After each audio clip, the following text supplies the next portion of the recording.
that glory has now changed to the glory of Satan, and they have a very wicked nature through and through.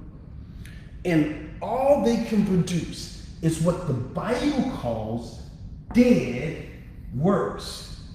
Now, we're going to look at this because people don't understand this. It doesn't matter if what you're doing is moral or immoral. You understand that?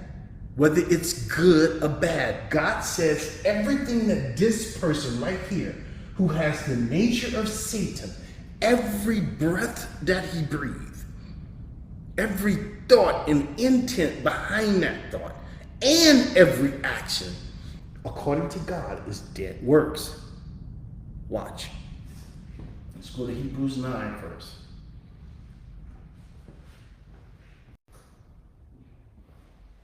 And this is what we're trying to teach you, that behavior, man, it's the deception of the devil. Because, you know, your thought about behavior is nothing close to what the Bible says. My thoughts about behavior either. Because I thought the same thing until I come across the Bible and it told me exactly what was going on. Listen what it says. Now, this is all Old Testament stuff. So the book of Hebrews is mostly talking about the book of Deuteronomy and the book of Leviticus, all right? All the events and instructions that God gave them concerning the tabernacle and how to approach God. But Christ came as high priest. He came into the world as high priest of the good things to come with the greater and more perfect tabernacle. So what is he talking about? He's talking about the tabernacle. Christ came with the greater tabernacle. What is he talking about? This is the tabernacle. Back in the Old Testament, God gave the design to Moses. So when God says tabernacle in Hebrews, this is the first thing that should come to your mind. This whole thing, everything about it, including the curtains on the outside, the door that's in the front, this sanctuary, right? This court, everything about that represents Christ. The whole thing.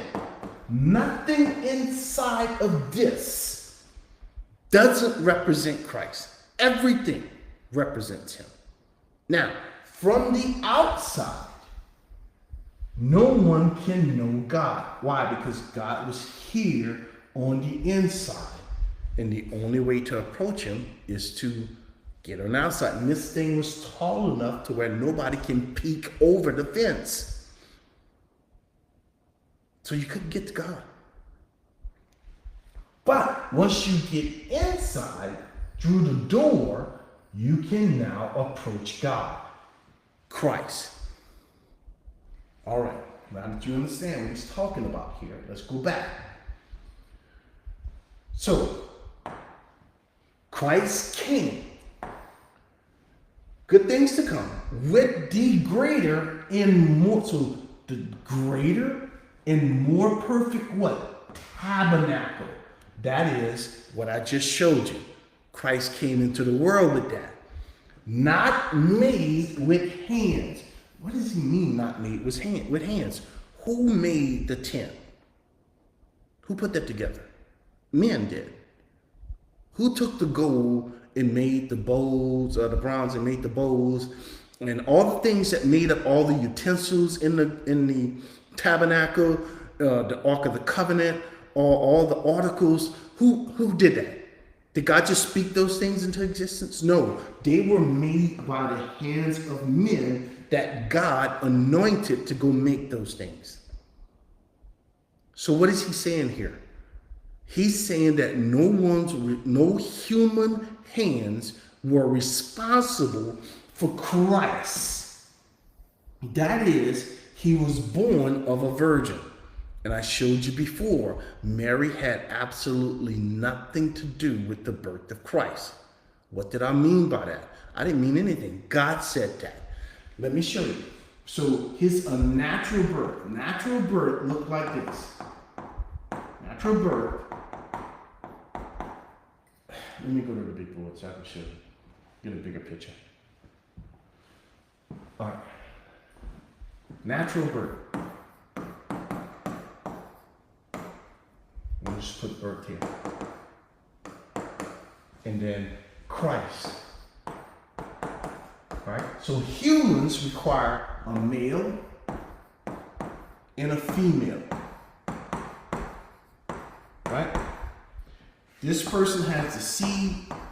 This person has the egg. These two things come together. They produce a baby. Got it? And that's how every single person came into the world except Adam and Eve. God just spoke them into existence. Now, Christ, you had the Holy Spirit.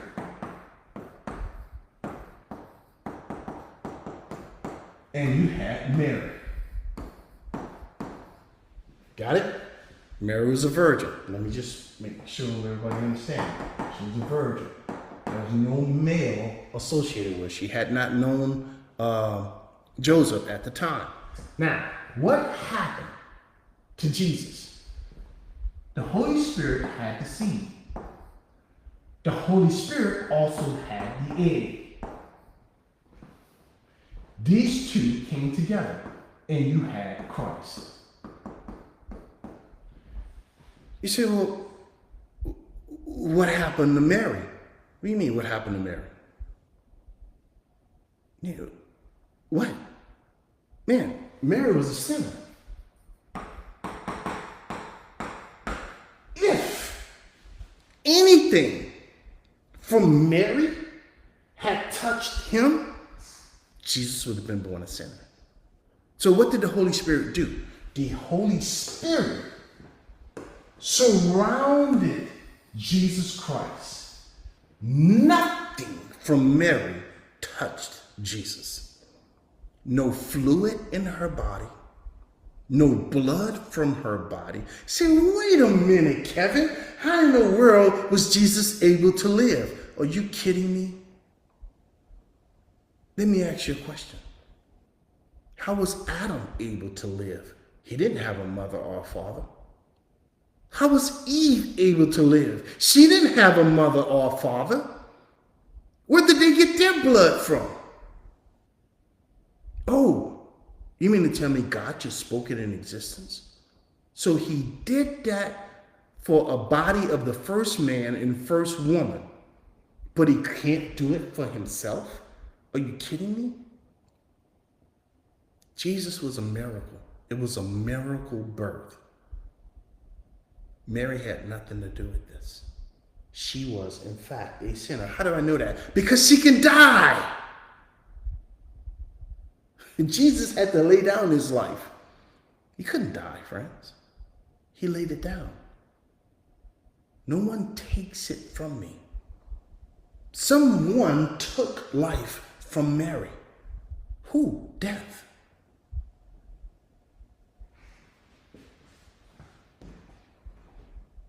So that's what he means when he says that Jesus' tabernacle, Jesus' body,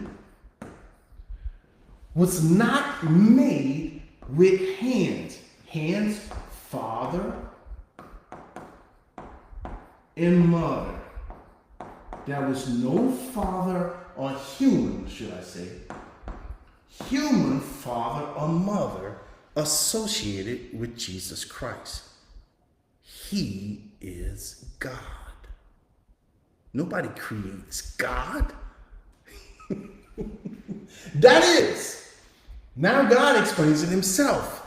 Jesus Christ's body was not of this creation. He didn't come from this world.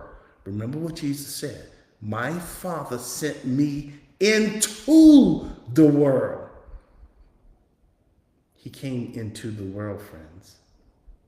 He created it. Not with the blood. Now he goes to the sacrifice. So he says, Jesus came, this body that you see right here, this tabernacle, All right? So what is he talking about first? He's talking about the tabernacle. Now he's going to come here and starts talking about the sacrifice, the blood from the sacrifice. All right? That's where he's going now.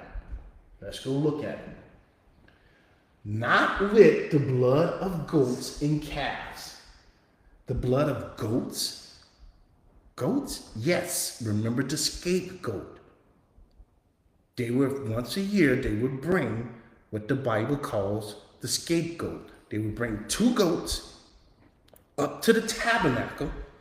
The high priest, a type of Jesus, the high priest would lay his hand on one, and they would cut the throat of it and drain the blood. Take the blood, sprinkle the blood on the one that's alive, let him loose in the wilderness. He's free. One is sacrificed for the other. Christ sacrificed for us. So that's the goat. The calves is essentially what God required as payment for sin, for blood, to cleanse everything. Everything had to be cleansed by blood. But with his own blood, see, with his own blood, he entered, Christ did, the most holy place. Where's that? Heaven. Here on earth, no man, the world is like this. I showed you this before. Heaven is right here. The heavens is this middle with an S, and then you have the earth. That's the world. Jesus came the most holy place right here in heaven, where God is. Once for all times, having attained what? Eternal redemption. You see that? For if the blood of bulls and goats and ashes of a heifer. Now, this ashes of a heifer is for sins when the tabernacle wasn't up. Because when they traveled through the wilderness, they didn't put up the tabernacle every day. Only when God told them to stop and stay in a certain location were they to put up the tabernacle. But they did sin when the tabernacle wasn't erected. What did God do? God had them kill a red heifer, take the ashes from that, mix that, and they will go sprinkle the tents of the people who sin. That's us today. All right. Sprinkling the unclean sanctifies and purifies the flesh. How much more shall the blood of Christ, who through the eternal Spirit offer himself without spot, to cleanse your conscience from what? This is where I want to go. From dead works. That's all you could do.